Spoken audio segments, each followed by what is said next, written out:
یہ تعصبات کہ ہم ایک خاص نسل سے تعلق رکھتے ہیں، یہ کہ ہمارے پاس انبیاء اکرام کی روایت ہے، ہمیں تو ہر صورت میں اس پہ کھڑے ہونا ہے، نہ کہ نئے نبی پہ کھڑے ہونا ہے۔ یہ تو بنی اسماعیل کے نبی ہیں، یا یہ وہ لوگ ہیں جن کو ہم ہلکا سمجھتے ہیں، ہم زیادہ خاندانی لوگ ہیں، ہم زیادہ یعنی برتر مقام پہ کھڑے ہیں۔ یہ ان کی انا ہے، یہ ان کا غرور اور تکبر ہے جو انہیں جو ہے نا اس وقت تباہی و بربادی کی طرف لے جا رہا ہے۔ تو اللہ تعالیٰ کی ذات ان کو سمجھا رہی ہے کہ بڑے سے بڑا معاملہ کیوں نہ ہو، بڑی سے بڑی تمہارے پاس کوئی بڑی سے بڑی چیز بھی کیوں نہ آ جائے، اس کی طرف آنکھ اٹھا کے نہیں دیکھنا، بلکہ میرے عہد معاہدوں کی پاسداری کرنا، اس پہ عمل پیدا ہو جانا۔ اور خاص طور پہ جب یہ قرآن آیا ہے، اس کی دعوت کے حوالے سے یہ معاملہ اٹھا ہے، تو جو قرآن سے متعلقہ چیزیں تھیں، جیسے مکہ ہے، ابراہیم علیہ السلام کا مکہ آنا، اسماعیل علیہ السلام کی قربانی کرنا، حج کی روایت کو جاری و ساری کرنا، یہ وہ تمام چیزیں ہیں جن کو تم چھپا رہے ہو، جس کے بارے میں تم چیزوں کو گڑمڑ کر رہے ہو۔ یہ موقع آ گیا ہے، اب امتحان تمہارا شروع ہو گیا ہے۔ اب اس امتحان میں اگر سرخرو ہونا چاہتے ہو، جو چیزیں تمہیں معلوم ہیں، تمہاری اس کتاب کے اندر موجود ہیں، ان کو کھول کھول کر بیان کرو، نہ کہ تم ان کو چھپاؤ۔ یہ ایک پہلو تھا جو کتاب کے حوالے سے تھا۔ اس کے بعد سنت کے حوالے سے کہا کہ وہ اقیم الصلاۃ و آتوا الزکوٰۃ، نماز کو قائم کرو اور زکوٰۃ دو۔ یہ عملی پہلو ہیں، یہ وہ پہلو ہیں جن پہ عملاً آپ نے کچھ کرنا ہے، اور جب یہ کرو گے اپنی نماز پہ، اپنی زکوٰۃ پہ آ جاؤ گے، اور اس کے بعد نماز پڑھتے پڑھتے زکوٰۃ دیتے دیتے ان لوگوں کے ساتھ نماز پڑھنا شروع کر دو، یعنی ورکعوا مع الراکعین، یعنی جو نماز تم پڑھتے ہو، یعنی تمہیں جو اپنی روایت میں نماز ملی ہے، یا زکوٰۃ دیتے ہو جو تمہیں اپنی روایت میں ملی ہے، اس کے بعد وہ کرتے کرتے ان کے ساتھ کھڑے ہو جاؤ۔ اور انتہائی خوبصورت انداز میں کہا، جس طرح اوپر دعوت دی تھی نا کتاب کی، کہ کتاب پڑھتے پڑھتے اپنی تورات کی، تو اس کتاب کو قبول کر لو جو اس وقت نازل ہو رہی ہے۔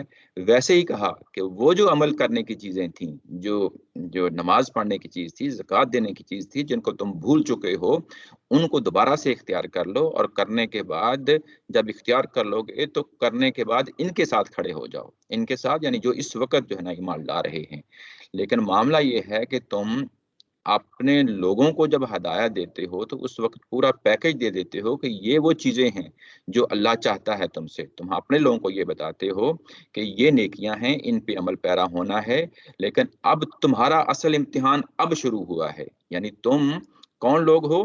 تم جو ہے نا علماء ہو، یعنی یہ اس سے ان آیات سے پتہ چل جاتا ہے کہ پرائمری ایڈریسز کون ہیں۔ یہ قرآن مجید کی ہم جب ڈیفائن کرتے ہیں کہ پرائمری ایڈریسز لازمی طور پہ پکڑیں، کوئی بھی آیت ہو اس میں متعین کریں کہ پرائمری ایڈریسز کون ہیں، تو یہاں پہ پتہ چل جاتا ہے اس پیراگراف میں کہ وَأَنْتُمْ تَتْلُونَ الْكِتَابَ أَفَلَا تَعْقِلُونَ۔ یہ علماء ہیں، ان کے سرکردہ، ان کے لیڈر لوگ ہیں جو اس وقت مخاطبین ہیں ان آیات کے اندر، کہ جب تمہارا اپنا معاملہ ہو، یعنی اسی شریعت کے حوالے سے، اسی تورات کے حوالے سے، تو تم آنکھیں بند کر لیتے ہو، حالانکہ تم بھی کتاب پڑھتے ہو، تم بھی عقل سے کام لیتے ہو۔ اب تمہارے لیے امتحان آ چکا ہے، وہ امتحان یہ کہ تمہاری کتاب خود کہتی ہے کہ اس کے بعد ایک نبی نے آنا ہے، اس کے بعد ایک کتاب نے آنا ہے۔ اب وہ امتحان تمہارا یہ ہے کہ تم خود بھی اس چیز پہ عمل پیرا ہو جاؤ جو تم دوسروں کو جو ہے نا نصیحت کرتے ہو، واعظ کرتے ہو، اللہ تعالیٰ کے احکامات بیان کرتے ہو کھول کھول کر۔ تو اب تمہارا اصل امتحان شروع ہو گیا ہے، تمہارے سامنے یہ اللہ کی کتاب قرآن آ گئی ہے، تو اب جب یہ آ گئی ہے تو پھر جو ہے نا اس پہ عمل پیرا ہو جاؤ، یعنی یہ کہ اس کو قبول کرو۔ اور یہ بہت مشکل کام ہے، اتنا آسان کام نہیں ہے، اس کے لیے تمہیں صبر سے کام لینا پڑے گا۔ صبر سے کام لینے کا مطلب یہ ہے کہ تمہیں ظاہر ہے تم انبیاء کی اولاد ہو، اہل یہود ہو، تمہارا ایک حسب و نسب ہے، تم اپنے آپ کو برتر جگہ پہ سمجھتے ہو۔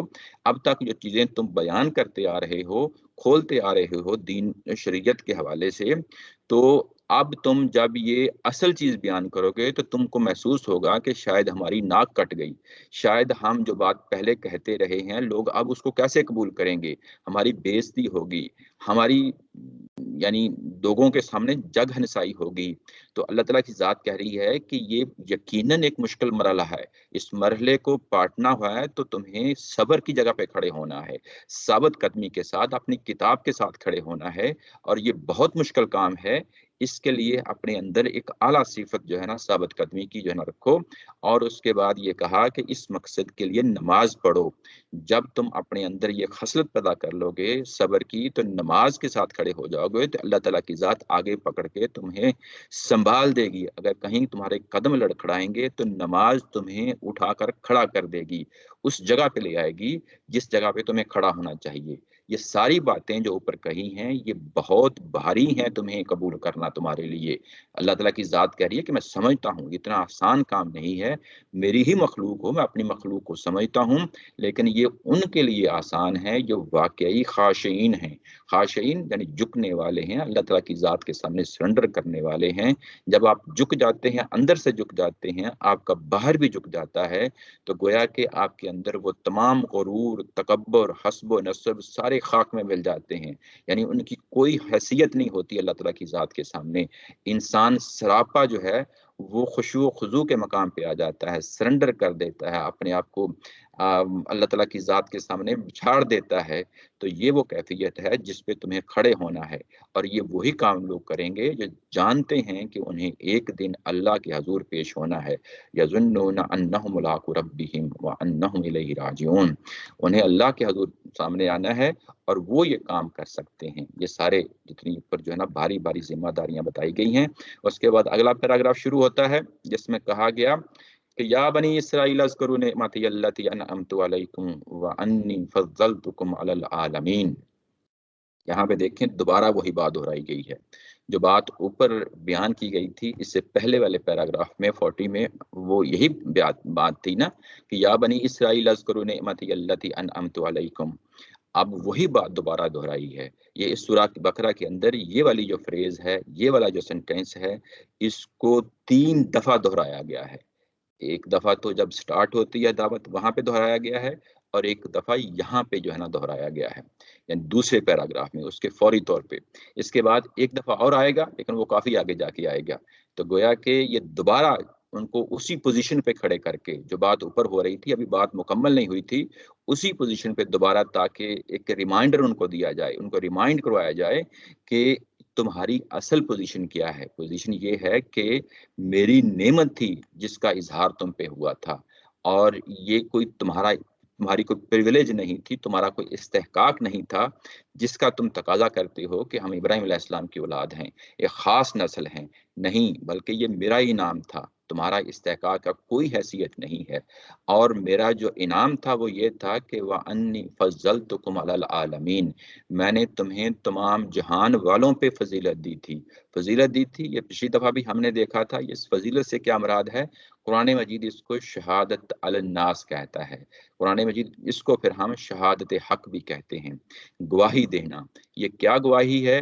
یہ گواہی یہ ہے کہ اللہ تعالیٰ کی ذات انسانوں میں سے انسانوں کو چن لیتی ہے، جیسا کہ انبیاء ہوں، جیسا کہ رسول ہوں، ایسے ہی لوگوں میں سے کسی خاص خاندان کو چن لیتی ہے۔ جیسے بنی اسرائیل کو چن لیا، اس کے بعد بنی اسماعیل کو چن لیا، تو یہ اللہ تعالیٰ کے انعامات ہیں۔ یعنی نبیوں کو چن لیا یا خاص لوگوں کو، نسلوں کو چن لیا، اور اس کے بعد اس کو تمام جہان والوں پہ فضیلت دے دی۔ فضیلت دے دی یہ کہ وہ جو ہدایت ملے گی اللہ تعالیٰ کی طرف سے، ان قوموں کو ہدایت ملے گی، ان نبیوں کو جو ہدایت ملے گی اس پہ کھڑے ہوں گے، دنیا کو بتائیں گے کہ آؤ دیکھو یہ الہامی جو روایت ہے، جو چیزیں ہمیں قرآن و سنت کی صورت میں ملی ہیں، اگر تم نے مشاہدہ کرنا ہے تو ہماری عملی زندگی میں آ کے دیکھ لو، ہم اس پہ کس حد تک عمل پیرا ہیں۔ یہ شہادت حق ہے۔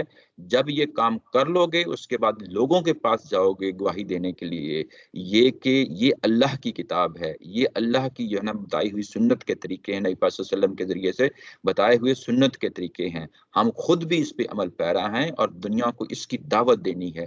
جب آپ دعوت دیں گے تو اسی کو شہادت حق کہا جاتا ہے، اسی کو شہادت علی الناس کہا جاتا ہے۔ یہ فضیلت ہے جس کی بات یہاں پہ کی جا رہی ہے۔ اور جب یہ فضیلت دی تو کہا کہ